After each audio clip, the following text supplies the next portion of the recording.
3, 2, 1. Dang it. So this thing doesn't like to start. It says remote start disabled. Start vehicle to reset. Because when I go to start it, that thing right there, focus. All because of that. So today we're going to be working on getting that fixed because the weather has been in the super high 90s.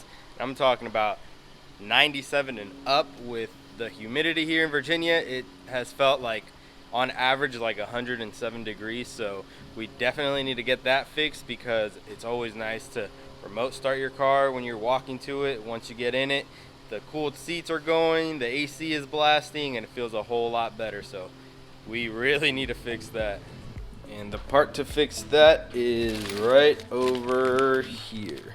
We got a new oil pressure sensor for it because it threw a check engine light and it has the code for that. So we're gonna go ahead and replace those and hopefully it'll all get fixed because, like I said, we are in desperate need of that remote start. All right, let's see what's under the hood of this Trackhawk. I wish. So we're gonna start off by taking this cover off. We're gonna start making a stack of parts there because I have to remove this whole ugly intake tube. I really need to get like an aftermarket intake for this to kind of clean it up a little bit. But yeah, gotta get rid of this. And then I have to get rid of the upper part of the intake manifold and then also the lower part of the intake manifold. So this job is gonna take a lot of work, but it's not too much work. But I'm lazy, like you guys know, so obviously this video is gonna be a 2-day long video because I'm gonna disassemble it today, get the new sensor in, and then I'll assemble it back tomorrow. So I'm gonna be seeing what exact tools I need to do this job, and I will be letting you guys know in case any of you guys watching have one of these motors and have to do it. I don't think you would want to do it, but if you have to do it, like if you have a check engine light, your oil pressure's not reading or whatever, you guys will know. These motors are found in Wranglers, Chrysler 300s, other Grand Cherokees, so they use it on a lot of stuff. So yeah, we're gonna get to it and hopefully you guys learn a thing or two. Got my trusty underhood light on. Guys, if you guys don't have one of these, I highly recommend you get one because even if it's broad daylight out, it can still be a little dark, and once you turn it on, you can see everything. So anyways, right off the bat, I can tell you that you need to take this off with a flathead. Just unscrew that. You're gonna do that one, and you're also going to have to remove this little sensor right here. I believe it's like the intake temperature sensor. And then once you take that off, you can move this wire because you also need to take this worm clamp off right here with the same screwdriver you used to take the other one off. And the whole thing should pop off. If there's like another sensor wire somewhere that needs to come off, I will let you guys know. But from what I'm seeing right now, that's all that needs. Oh, you have to take this off as well. So pop this sucker out, and I guess you have to pop this off too. I don't know how. Oh, so there's a tab under it. Yep, see, I already popped it out. So you just push down on this tab here, push down on it, and then you pull it out and this comes out. So pop that out, pop this out, undo or disconnect the sensor here, and then 2 worm clamps, and this whole intake tube will come out. So now you see that it's all open and free. So next we have to take the upper part of the intake manifold off. So to do that, I believe we have to unhook this just pops out. Yeah, so this pops out, and then you're gonna have to disconnect this, and then I believe that's it for wires. And then we just have to focus on getting, there's a bracket back here that I'll show you, and there's 2 brackets on the side here, I think. And then after that, it's all about getting these little bolts right here, and there's some in the middle, and then this whole piece comes off, and then we'll be worrying about the lower part, which it just has some bolts down there as well. This was hooked up to the back of the throttle body right here.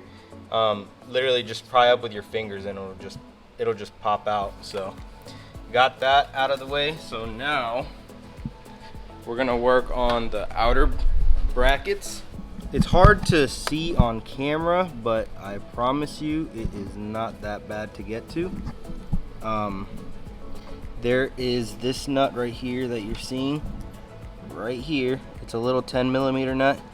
Just undo that one, and then there's 2 more on this other side. Let's see, there's one right here, and the other one is back there. Like I said, it's hard to see on camera, but trust me, it's down here. Oh, there we go. It's this little one right here. So take those 3 10mm out, and then we can get to working on the ones in the middle of the intake manifold. All right guys, pro tip.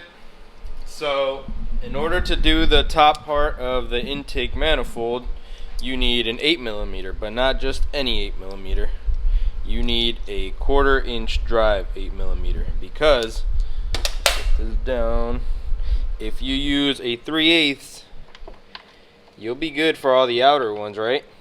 But when you go to do the inner ones, she's a fat girl, so you can't use that one. You gotta use the 1/4 inch one, because that one will get on there no problem. So use a 1/4 inch one.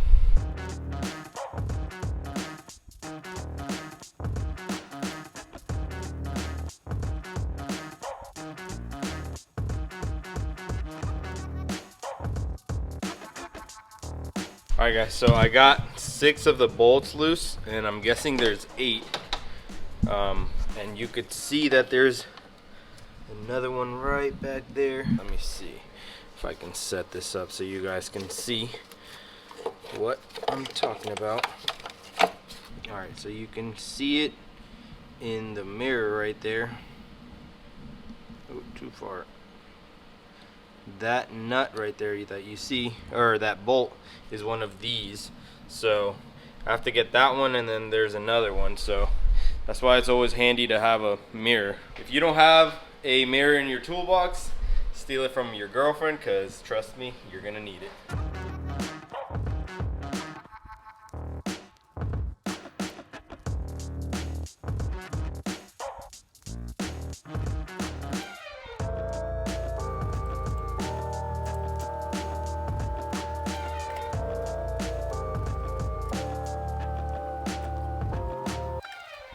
So the upper intake part actually only has 1, 2, 3, 4, 5, 6, 7 bolts, and then back here is the tricky part. So there was actually 2 10mm back here, so you have to reach back there to get to this one, and then after that you have to kind of like pry on the brackets right here that hold these in place.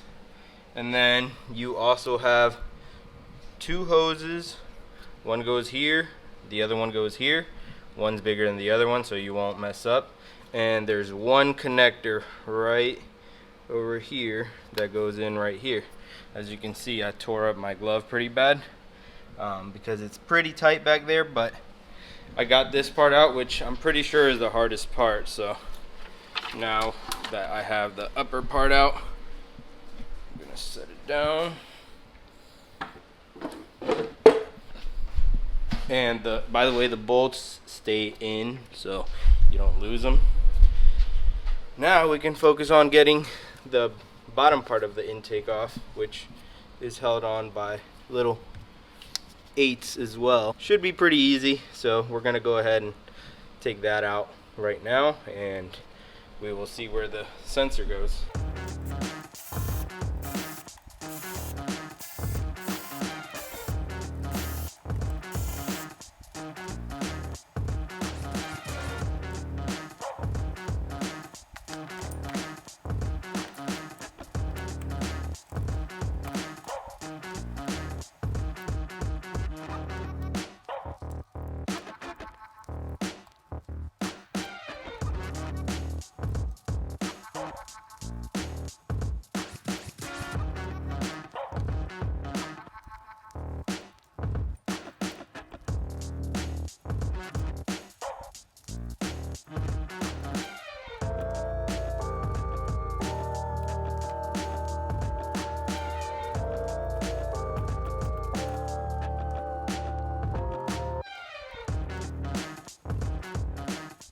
Alright guys, so I am not happy with this car right now, or with Jeep I guess.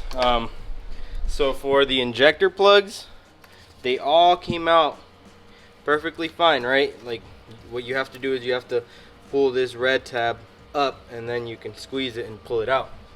So in this one, as you can see, I broke the red tab off because it was not coming out. I don't know why, but I had to break it off, and even then it was fighting me. So I literally spent like 30 minutes taking this off, but I finally got it off, and I thought, okay, I can pull it up. Nope. You see these two plastic clips right here, the brown one and the gray one? They put them back here. So the top gray one goes here and the bottom brown one goes here. And you think there's space to be in there fighting with those? No. So yeah, it definitely fought me a lot, but I finally got it out. So now we can see, so this is the oil temperature sensor on top. Let's put a light on it. So on top, oil pressure sensor, and right below it is the one we need to change, which is the pressure sensor. So this is the temp, and that's the pressure. So I'm gonna go ahead and cover these holes up so I don't drop anything in there. The valves look pretty good. So yeah, I'm gonna do that. I'm gonna replace this right now, and then that'll be my stopping point for today because I need a break. This thing has fought me so much, so I'm gonna record me replacing the sensor, and that's gonna be where I'll stop today. And tomorrow we just gotta put everything back. You have to replace these gaskets here, and then the ones at the bottom right there, and then yeah, just bolt everything up and you're good to go. By the way guys, shout out to all the haters that say Jeeps aren't trucks, because name another SUV where you can sit on the radiator support here and work on your engine, because you have all of this room right here. Jeeps are trucks. So measuring the new sensor here, I can tell it's a 27 millimeters.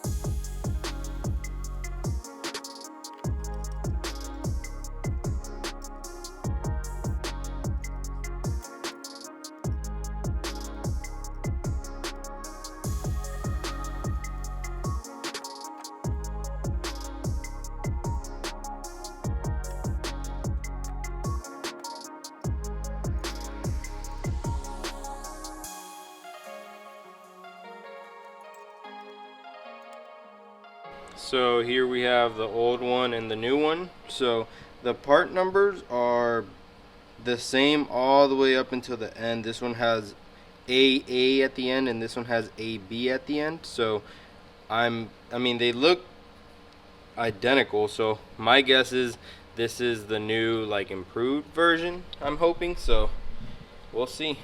Also, by the way guys, getting this was not easy. So I started out like this, then I would have to flip it like this to get it another like 1/8 of a turn, and then I would have to go in with this end at an angle because I believe that's a coolant hose there, since this is the oil cooler. I think the oil or the coolant hose is in the way, so I had to put it at an angle and kind of like twist it to get another 1/8 of a turn, then go this way again, that way, and this way. Like, it was just a nightmare, but it's out now, so time to put the new one in. One thing I forgot to mention, I did end up taking the temperature sensor off because it was just too hard to do it without removing this. So I am gonna put like a little bit of thread lock on, just the blue one, just to be safe, and I'll put that on after I'm done with the pressure sensor.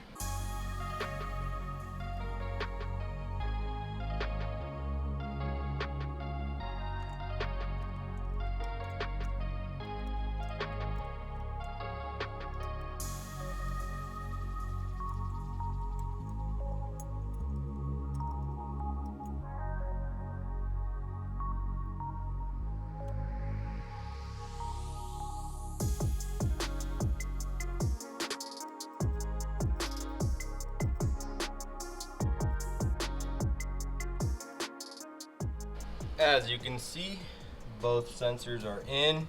I put some blue thread lock on this one just in case, because I took it out and I put the same one back in, but they're both in there now, and I am done for the day. Punching out, clocking out, whatever, but I'm done. Tomorrow, all we have to do is we have to clean this area right here. We're gonna clean it so it can seal nice and tight, and we have to replace the gaskets on the manifold and just bolt everything up and clear the light. Good to go. Alright guys, day 2 of this little project we got going on. I kinda cleaned these parts up, emphasis on kinda, and I also cleaned up the surface area here, so the gasket can make really good contact, and I also cleaned inside here because it was very gunky. So what we're gonna do right now is we're gonna replace the gaskets, both upper and lower, and we're gonna put this on, and then we'll get cracking on the top part of the manifold.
Alright, so I got it all on. I connected all the injectors, and I put RTV on that one where I broke the red part of the clip, just to be sure, but it did lock in its place by itself. I got the 2 annoying clips back there on too. So now we're gonna torque this, and it calls for about 7 to 9 Newton meters, so we're gonna do 8 just to be safe.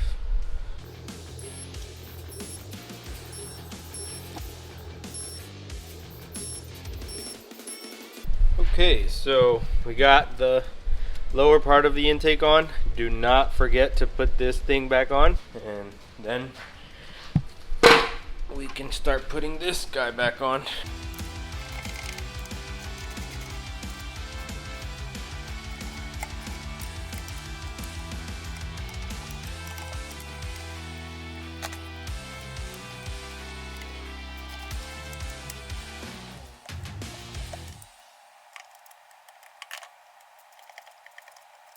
Alright, so I got all of the bolts hand tightened, and again we're gonna go ahead and do the 7 to 9 Newton meters. If you're wondering where I get that measurement from, Jeep was nice enough to put it right here. So as you can see, 7 to 9 Newton meters for the torque spec on these. So we're gonna go ahead and torque them down, and then we'll work on doing the little bracket nuts, and we have to do all the connectors and it'll be on there.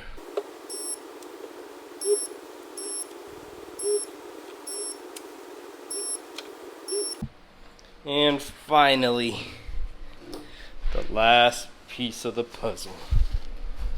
So I'm gonna throw this on real quick, and then we can start it, and we will probably take it on a test drive. Alright, we're gonna clear the check engine light. Alright, so no check engine light.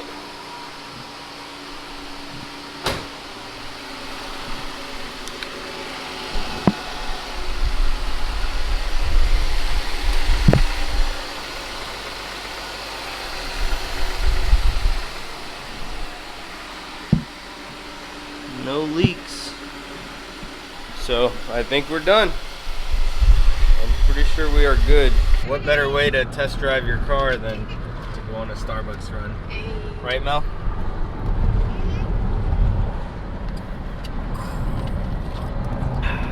Alright, so there's no check engine light and it's reading the oil pressure, so we're good. So now that that's taken care of, it's time to do the oil change, because I was spraying some brake cleaner inside the head ports to try to clean all that gunk out. So yeah, we're gonna go ahead and do that, which brings me to my next video. So that's gonna be the end of this one. Make sure to catch the next one. I hope you guys enjoyed. Thanks for watching, and as always, keep moving forward and stay on the gas.